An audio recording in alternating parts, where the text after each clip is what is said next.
BJP एक गुंडों की पार्टी है, अनपढ़ गुंडों की पार्टी है। वो सिर्फ गुंडागर्दी करते हैं और पेट्रनेज देते हैं गुंडों को। ഗുണ്ടകളുടെ പാർട്ടിയാണ് ബി ജെ പി എന്നാണ് രാഘവേട്ടൻ പണ്ട് പറഞ്ഞത്. എന്റെ പൊന്നു രാഘവോ, നീ എന്തൊക്കെയാടാ എടുത്ത് ഒണലെത്തിയിരുന്നത്. അവസാനം തിരിച്ച് ആ ചളിയിലേക്ക് ചാണകത്തിൽ തന്നെ പോയി അങ്ങ് വീണല്ലോടെ. ഇത് ആം ആദ്മി പാർട്ടിയുടെ ഒരു എം പി ആണ്. ഏകദേശം 10 എം പിമാർ അവർക്ക് ഉണ്ടായിരുന്നതിൽ 7 എം പിമാർ ഒരുമിച്ച് അങ്ങ് പോയി. നമ്മുടെ എല്ലാവരുടെയും പൊന്നോമന പുത്രൻ ശ്രീശാന്തിനെ തല്ലിയ ആ ഒരു കൂതറയില്ലേ, ഹർഭജൻ സിംഗ് അടക്കണ്ടതില്. ഹർഭജൻ ചേട്ടായി അടക്കം ഒരുമിച്ച് അങ്ങ് പോയി എന്നുള്ളതാണ്. 7 ആളാ പോയിട്ടുള്ളത്. അതായത് അവരെ അയോഗ്യരാക്കാൻ കഴിയാത്ത രീതിയിലുള്ള ആർട്ടിക്കിൾ 52 ആണെന്ന് തോന്നുന്നു, ആ ഒരു ലൂ പോയിന്റും വെച്ചിട്ട് ഒരുമിച്ച് അങ്ങ് ചാടി. എടാ കൂത്തറ രാഘവോ, നീ ആണാണെങ്കിൽ രാജിവെച്ച് പോയിട്ട് ബി ജെ പിയുടെ ചിഹ്നത്തിൽ അങ്ങ് ജയിച്ചിട്ട് അങ്ങോട്ട് കയറി ചെല്ലണം.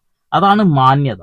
അല്ലാതെ ആം ആദ്മി പാർട്ടിയുടെ ചൂൽ എന്ന ചിഹ്നവും ഇഷ്ടപ്പെട്ട് അവരുടെ പ്രവർത്തനങ്ങളും ഇഷ്ടപ്പെട്ടുകൊണ്ട് ഒരു കൂട്ടം പാവപ്പെട്ട ആളുകൾ വോട്ട് ചെയ്ത് അങ്ങ് എത്തിച്ചപ്പോ നീ ഒറ്റടിക്ക് ക്ലാസ് അങ്ങ് തിരിച്ചല്ലേ. പണം അത് ഒരുപാട് കിട്ടുമെന്നുള്ള പ്രതീക്ഷയിൽ അങ്ങ് പോയതാവും. എന്തായിരുന്നു ഇവന്റെ ലോകസഭയിലൊക്കെ അവന്റെ ഡയലോഗ് അടി? ഒന്ന് കാണാം അവന്റെ ഡയലോഗ് അടി. അവൻ പോയതിനു ശേഷം പറഞ്ഞതാണ്, ഇനി കേൾക്കാൻ പോകുന്നത്. भाग्यशाली महसूस कर रहे हैं कि हम माननीय प्रधानमंत्री नरेंद्र मोदी जी की लीडरशिप में और गृह मंत्री अमित शाह जी की संकल्प शक्ति के साथ जुड़कर, तो हम अपना करियर बनाने के लिए राजनीति में नहीं आए थे। हम लोग अपना करियर छोड़ के देश के लिए राजनीति में आए थे। और यदि देश के लिए काम इस पार्टी में नहीं हो पा रहा है, वो इसलिए क्योंकि अब आम आदमी पार्टी वो पुरानी वाली आम आदमी पार्टी नहीं रही। That I am the right man in the wrong party. അതെ അതെ അതെ അതെ ഇപ്പൊ കറക്റ്റ് ചാണകപ്പുഴു ചാണകം തെരഞ്ഞ് തേടി തിരിച്ചങ്ങ് പോയിട്ടുണ്ട് എന്നുള്ളതാണ്. എടാ എവിടുന്നാണ് ഇവനൊക്കെ വരുന്നേ? ആം ആദ്മി പാർട്ടി ഒരു പക്ഷേ ഇവിടെയുള്ള ഒരുപാട് ആളുകൾ അംഗീകരിച്ച ഒരു കാര്യം, കമ്മ്യൂണിസ്റ്റുകാരായ ആളുകളും കോൺഗ്രസ്സുകാരായ ആളുകളൊക്കെ അത്ഭുതപ്പെട്ടുകൊണ്ട് പറഞ്ഞൊരു കാര്യമുണ്ട്. സ്ത്രീകൾക്ക് ഫ്രീ ആയിട്ട് ബസ് യാത്ര, അതുകൂടാതെ 200 മുതൽ 300 വരെ യൂണിറ്റ് കറണ്ട് ഉപയോഗിക്കുന്ന ആളുകൾക്ക് ബില്ല് അങ്ങ് ഫ്രീ ആക്കി കൊടുത്തു. അങ്ങനെ ഒരുപാട് നന്മകൾ ചെയ്ത ഒരു പാർട്ടിയിൽ നിന്നും ഒരുപാട് ഫണ്ട് കിട്ടുമെന്നുള്ള പ്രതീക്ഷയിൽ ബി ജെ പിക്ക് മണിയാട്ടി കൊടുക്കാൻ പോയതവനല്ലേ നീ? ഞാൻ ആം ആദ്മി പാർട്ടി ചെയ്ത കുറച്ച് കാര്യങ്ങൾ പറയാം. ഞാൻ കമ്മ്യൂണിസ്റ്റുകാരനാണ്, പക്ഷെ മറ്റുള്ള ആളുകൾ ചെയ്യുന്ന നന്മകളെ കുറിച്ച് ചൂണ്ടിക്കാണിക്കാതിരിക്കാൻ കഴിയില്ലല്ലോ. കാണാം. സ്കൂളുകളുടെ നവീകരണം. സർക്കാർ സ്കൂളുകളെ മികച്ച അടിസ്ഥാന സൗകര്യങ്ങളോടെ അന്താരാഷ്ട്ര നിലവാരത്തിലേക്ക് ഉയർത്തി. വിദ്യാഭ്യാസത്തിനായി ബജറ്റിന്റെ ഏകദേശം 25% തുക നീക്കിവെച്ചു. ഇത് ഇന്ത്യയിലെ ഏറ്റവും ഉയർന്ന നിരക്കുകളിൽ ഒന്നാണ്. Happiness curriculum. കുട്ടികളുടെ മാനസിക ആരോഗ്യം മെച്ചപ്പെടുത്തുന്നതിനായി സ്കൂളുകളിൽ ഹാപ്പിനെസ് ക്ലാസുകൾ ആരംഭിച്ചു. സാധാരണക്കാർക്ക് വീടിനടുത്ത് സൗജന്യ ചികിത്സയും മരുന്നുകളും പരിശോധനകളും ലഭ്യമാക്കാൻ 500-ലധികം മൊഹല്ല ക്ലിനിക്കുകൾ സ്ഥാപിച്ചു. സർക്കാർ ആശുപത്രികളിൽ സാധ്യമാകാത്ത ശസ്ത്രക്രിയകൾ തിരഞ്ഞെടുത്ത സ്വകാര്യ ആശുപത്രികളിൽ സൗജന്യമായിട്ട് ചെയ്യാൻ സംവിധാനമൊരുക്കി. ഇനി ഡൽഹി മാസം 200-നും 300-നും ഇടയിൽ വൈദ്യുതി യൂണിറ്റ് ഉപയോഗിക്കുന്ന ആളുകൾക്ക് കറണ്ട് ബില്ല് പൂർണ്ണമായി ഒഴിവാക്കി. ഡൽഹിയിൽ പ്രതിമാസം 20,000 ലിറ്റർ വരെ വെള്ളം ഉപയോഗിക്കുന്ന കുടുംബങ്ങൾക്ക് അത് സൗജന്യമായി നൽകി. അതുകൂടാതെ ഡൽഹിയിലെ സർക്കാർ ബസ്സുകളിൽ സ്ത്രീകൾക്ക് യാത്ര സൗജന്യമാക്കുന്നു. ബസ്സുകളിൽ CCTV ക്യാമറകളും ബസ് മാർഷൽമാരെയും വിന്യസിച്ചു. അതുകൂടാതെ അഴിമതി തടയാനായി പ്രത്യേകം ഹെൽപ്പ് ലൈൻ നമ്പറുകൾ ആരംഭിച്ചു. റേഷൻ കാർഡ്, സർട്ടിഫിക്കറ്റുകൾ തുടങ്ങിയ 100ഓളം സർക്കാർ സേവനങ്ങൾ ജനങ്ങളുടെ വീട്ടിലെത്തിച്ചു നൽകുന്ന പദ്ധതിയും കൊണ്ടുവന്നു. അങ്ങനെ ഒരുപാട് കാര്യങ്ങളുണ്ട്. മുതിർന്ന പൗരന്മാർക്ക് പ്രധാന തീർത്ഥാടന കേന്ദ്രങ്ങളിലേക്ക് സർക്കാർ സൗജന്യ ചെലവിൽ യാത്ര ചെയ്യാനുള്ള അവസരം ഒരുക്കി കൊടുക്കുന്നു. ഡ്യൂട്ടിക്കൂടെ മരിക്കുന്ന സൈനികർക്കോ പോലീസുകാർക്കോ ഉള്ള നഷ്ടപരിഹാര തുക 1 കോടി രൂപയാക്കി ഉയർത്തിയിട്ടുണ്ട്. അങ്ങനെ ഒരുപാട് നന്മകൾ ചെയ്തുകൊണ്ടാണ് ആ പാർട്ടി മുന്നോട്ട് പോകുന്നത്. ഇവിടെ ആരാണ് സ്വന്തം ആവശ്യങ്ങൾക്ക് വേണ്ടിയിട്ട് ഈ പാർട്ടി ഒറ്റുകൊടുത്തത്? ആണാണെങ്കിൽ നീ പാർട്ടിയിൽ നിന്ന് രാജിവെച്ച് നിന്റെ ചളിയിൽ വിരുന്ന താമരയുമായിട്ടൊന്ന് ജയിച്ച് കാണിച്ചു കൊടുക്ക്. കഴിയില്ല നിനക്കും നിന്റെ കൂടെ പോകുന്ന ആ 7 പേർക്കും കഴിയില്ല എന്നുള്ളതാണ്. जिस आम आदमी पार्टी को मैंने अपने खून और पसीने से सींचा और अपनी जवानी के 15 साल दिए, वो आम आदमी पार्टी आज पूरी तरीके से अपने सिद्धांतों से, अपने मूल्यों से, अपने कोर मॉरल और वैल्यूज से भटक चुकी है। और अब ये पार्टी देश के लिए नहीं, देश के हित के लिए नहीं, बल्कि अपने पर्सनल फायदे के लिए काम कर रही है। അതെ പേഴ്സണൽ ആവശ്യങ്ങൾക്കാണല്ലോ കറണ്ട് ബില്ല് ഫ്രീ ആക്കുന്നതും വെള്ളം ഫ്രീ ആയി കൊടുക്കുന്നതും ഒക്കെ. പേഴ്സണൽ ആവശ്യങ്ങൾക്ക്, സ്ത്രീകൾക്കുള്ള ബസ് യാത്ര സൗജന്യമാക്കിയതൊക്കെ പേഴ്സണൽ ആവശ്യത്തിന് വേണ്ടിയിട്ടാണ്. ഇവൻ എവിടുന്ന് വരുന്നടാ? കെജ്രിവാൾ എന്ന് പറയുന്ന ആ ഒരു നേതാവിനെ കൊടുക്കാൻ വേണ്ടി BJP ഒരുക്കിയ ഒരു കെണി നിങ്ങൾക്ക് എല്ലാവർക്കും അറിയില്ലേ? ആ കെണിയിൽ തന്നെയാണ് ആളിപ്പോഴും കിടക്കുന്നത്. ആ കെണിയിൽ നിന്ന് പുറത്തു വരാൻ കഴിയാത്ത രീതിയിൽ കോടതികളൊക്കെ അദ്ദേഹത്തിനെ കുടുക്കിക്കൊണ്ടിരിക്കുകയാണ്, അതിലെ മുറുക്കിക്കൊണ്ടിരിക്കുക എന്നുള്ളതാണ്. BJPക്കെതിരെ ശബ്ദമുയർത്തുന്ന ഏതൊരു വ്യക്തിയുടെ അവസ്ഥ ഏകദേശം ഇതൊക്കെ തന്നെയാണെന്നുള്ളതാണ്. എന്തായാലും രാഘവോ, നീ ആള് സംഭവമാണ് കേട്ടോ. മൊബൈൽ ഫോൺ റീചാർജ് ചെയ്യുന്നതുമായി ബന്ധപ്പെട്ടുകൊണ്ട് ഇദ്ദേഹത്തിന്റെ ഒരു ചെറിയ ഒരു പ്രസംഗം നിങ്ങൾ എല്ലാവരും കണ്ടിട്ടുണ്ടോ? 28 ദിവസമാണ് ഒരു മൊബൈൽ കമ്പനി ഒരു മാസമായി കണക്കാക്കുന്നത്. 28 ദിവസത്തെ 30 ദിവസം ഉള്ളതുണ്ട്, 31 ദിവസം ഉള്ളതുണ്ട്. നമ്മളെല്ലാവരും വമ്പോ അടിപൊളി അതിനെ സപ്പോർട്ട് ചെയ്തു. പക്ഷെ BJP ഓൾറെഡി പ്ലാൻ ചെയ്യുന്ന ഒരു കാര്യമാണ് അയാൾ ഇവിടെ കൊണ്ടു പറഞ്ഞത് എന്നുള്ളതാണ്. ഇനി BJP അയാൾ എന്ത് രീതിയിലാണ് പറയാ? ഗുണ്ടകളുടെ പാർട്ടി എന്നാണല്ലോ പറഞ്ഞത്. നീ ഇനി എന്താ പറയാൻ പോകുന്നേ? അമിത്ഷായൊക്കെ തോളത്ത് കയറ്റി വെച്ചിരിക്കുക. തന്തയ്ക്ക് പറഞ്ഞ നല്ല അംസൽ ആണുങ്ങളുണ്ട്, അവര് പറഞ്ഞോളും. നിന്നെ പോലെ അതാരാണെന്നറിയാത്ത ആളുകളെ പോലെയുള്ളവരല്ല, അത് നീ മനസ്സിലാക്കിക്കോ. 7 പേര് പോയെങ്കിൽ അതിൽ കൂടുതൽ ആളുകൾ ആ പാർട്ടിക്ക് കിട്ടാനുള്ള സാധ്യതകൾ ഏറെ കാണുന്നുണ്ട് എന്നുള്ളതാണ്. BJPക്കെതിരെ ശബ്ദമുയർത്തുന്ന ആളുകൾ ഇനിയും രംഗത്ത് വന്നുകൊണ്ടേയിരിക്കും. അധികം ഒന്നും പിടിച്ചു നിൽക്കാൻ കഴിയാത്തത് കൊണ്ടാണ് അവര് പുതിയൊരു ബില്ലൊക്കെ പാസ്സാക്കിയിട്ട് വനിതാ സംവരണം എന്നൊക്കെ പറഞ്ഞുകൊണ്ടൊരു ഊളത്തരേറ്റ് വന്നത്. സത്യത്തിൽ അവർ കയ്യിൽ നിന്ന് പോകാന്ന് മനസ്സിലായി. കാലിനടിയിലെ മണ്ണ് ഒലിച്ചു പോകുമ്പോൾ പിടിച്ചു നിൽക്കാൻ വേണ്ടിയിട്ട് മരക്കുറ്റികൾ അടിക്കുന്നത് പോലെ അവർ പ്ലാൻ ചെയ്തതാ. കാണാം നമുക്ക്. आप में से कई लोग पिछले कुछ सालों से मुझे ये कह भी रहे थे और मैं पर्सनली पिछले कुछ सालों से ये महसूस कर रहा था that I am the right man in the wrong party.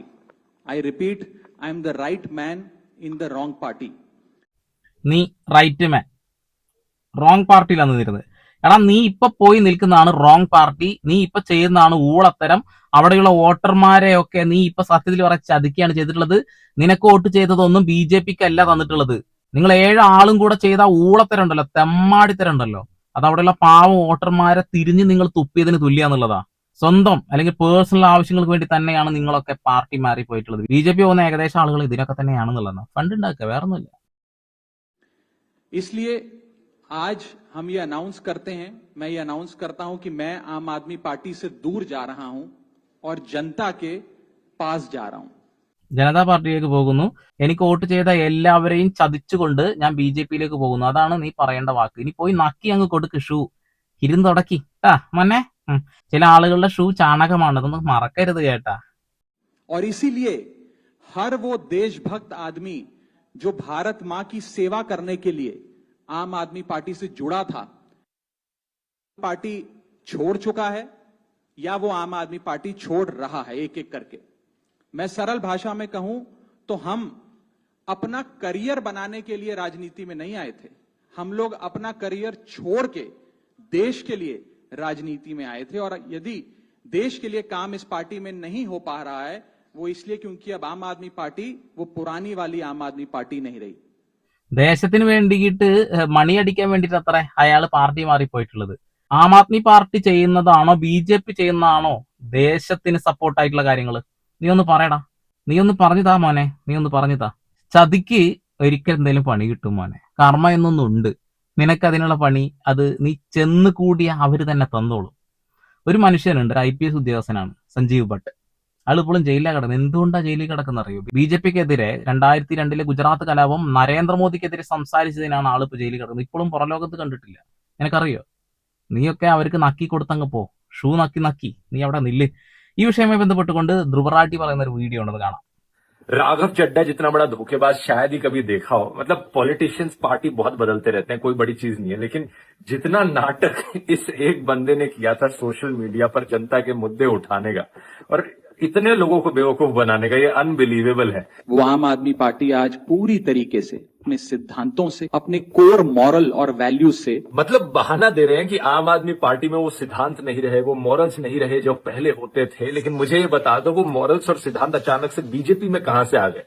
क्योंकि कुछ महीने पहले तक तो भी खुद कह रहे थे कि BJP अनपढ़ गुंडों की पार्टी है. और मेरा ये मानना है कि BJP एक गुंडों की पार्टी है, अनपढ़ गुंडों की पार्टी है. वो सिर्फ गुंडागर्दी करते हैं और पेट्रनेज देते हैं गुंडों को. और कुछ टाइम पहले ये भी कह रहे थे कि मुझे तो कोई खरीद नहीं सकता. आज तक वो रकम नहीं बनी. मैं साफ तौर पे कहना चाहता हूं, आज तक वो रकम नहीं बनी और वो शख्स पैदा नहीं हुआ जो राघव चड्डा को, आम आदमी पार्टी को या अरविंद केजरीवाल को खरीद. साफ तौर पे अपने विरोधियों को कहना चाहता हूं. मतलब राघव, झूठ बोलने की भी हद होती है. एक्सेप्ट कर लो कि तुम एक नंबर के कायर हो. आज के दिन सबको पता है कि तुमने पार्टी इसलिए बदली है क्योंकि ED और CBI का डर दिखाया जा रहा था. अशोक मित्तल का ही केस देख लो. तुम्हारे साथ जो 7 लोगों ने पार्टी बदली है, इनके ऊपर 10 दिन पहले ED की रेड हुई और आज 10 दिन बाद इन्होंने पार्टी बदल ली. ये जितने नेताओं के नाम मैंने पढ़े, विपक्ष के नेताओं के, इन्हें बुलाकर बोला जाता है कि भारतीय जनता पार्टी ज्वाइन कर लो. अगर भारतीय जनता पार्टी में शामिल हो जाओगे तो आप पर कोई मुकदमा नहीं होगा, आपको बाइज्जत बरी कर दिया जाएगा, और अगर नहीं शामिल होगे तो पकड़ के जेल में डाल देंगे। लेकिन राघव जैसे लोगों के बारे में समझ में नहीं आता, अगर तुम्हें इतना ही डर था फर्जी केस में जेल जाने से तो पॉलिटिक्स छोड़ देते, कम से कम लोग रिस्पेक्ट तो करते। लेकिन अब जितनी रिस्पेक्ट कमाई थी, जितनी फॉलोइंग कमाई थी, एक ही झटके में सब गई। इन एजेंसियों का ऐसा राजनीतिक प्रयोग तो आजाद भारत के इतिहास में आज तक नहीं हुआ, और मकसद एक है कि इस देश को विपक्ष मुक्त कर दो, इंडिया को ऑपोजिशन लेस कर दो। 10 ദിവസം മുമ്പാണ് ആളുടെ വീട്ടിലേക്ക് ഒരു റെയ്ഡ് വരുന്നത്. ഇ ഡി വന്നതോട് കൂടിയിട്ട് ആളൊന്ന് ഭയപ്പെട്ടു. മടിയിൽ കനമുള്ള ആളുകൾ ഭയപ്പെടുക തന്നെ ചെയ്യും. പിന്നെ ഒന്നും നോക്കിയില്ല, BJP തന്നെ ശരണം. BJP ഗുണ്ടകളുടെ പാർട്ടിയാണെന്ന് പറഞ്ഞ വ്യക്തിയാണ്. നരേന്ദ്രമോദിയെയും അമിത്ഷായെയും ഒക്കെ ഇരുന്ന് പൊരിക്കുന്ന ഒരു വ്യക്തി ഒറ്റയടിക്ക് അങ്ങനെ മാറണമെങ്കിൽ അതിന്റെ പിന്നില് ശക്തമായിട്ടുള്ള ചരടുവലികൾ നടന്നിട്ടുണ്ട്. 7 പേരും അനധികൃതമായി സ്വത്ത് സമ്പാദിച്ചിട്ടുണ്ടോ എന്നുള്ളത് ഇപ്പൊ സംശയമുണ്ട് എന്നുള്ളതാണ്. ആം ആദ്മി പാർട്ടിയിലെ ചില ആളുകള് അനധികൃതമായിട്ട് ആളുകളെ പറ്റിച്ച് പണം ഉണ്ടാക്കിയിട്ടുണ്ടെങ്കിൽ അവർ പേടിക്കുക തന്നെ ചെയ്യും. 7 പേരെ നിങ്ങൾ മനസ്സിലാക്കിയില്ലേ? 7 പേരും മൂടും തട്ടി ഒറ്റയടിക്ക് BJPയിലോട്ട് പോയി. ED ഒരു ടൂളാണ്. ഈ ടൂളും വെച്ചുകൊണ്ടാണ് നരേന്ദ്രമോദി കളികൾ ഇങ്ങനെ തുടർന്നുകൊണ്ടേയിരിക്കുന്നത്. അവർക്ക് എന്തെങ്കിലും ബില്ലുകളൊക്കെ പാസ്സാക്കണമെങ്കിൽ MP-മാരുടെ എണ്ണം കുറച്ച് കൂടുതൽ വേണമല്ലോ. അതിനുവേണ്ടിയുള്ള കളിയാണ്. ഇനി നിങ്ങൾ തന്നെ പറ, BJPയുടെ ഈ ഒരു വൃത്തികെട്ട പൊറോട്ട് നാടകം അടിപൊളിയാണോ അതോ തകരാനുള്ളതാണോ? ആം ആദ്മി പാർട്ടിയെ ചതിച്ചു പോയ ഒരാളും നന്നാവാനൊന്നും പോകുന്നില്ല. കർമ്മ എന്നൊന്നുണ്ട്. ഇവിടെയുള്ള പാവപ്പെട്ട ജനങ്ങളെ പറ്റിച്ച്, വോട്ടർമാരെ പറ്റിച്ച് നീ ആ സീറ്റിലേക്ക് കയറിയിരുന്ന് ഞെളിഞ്ഞമർന്ന അപ്പുറത്തെ സീറ്റിലേക്ക് കയറിയിരുന്ന് ഈർവാണം വിടുന്നുണ്ടെന്നുണ്ടെങ്കിൽ പൊന്നുമോനെ കാണാൻ കിടക്കുന്നില്ലേ ഉള്ളൂ. അപ്പൊ വീണ്ടും പുതിയ വാർത്താവിശേഷങ്ങളുമായി സന്ദീപ് പാൾ സൈനിങ് ഓഫ്.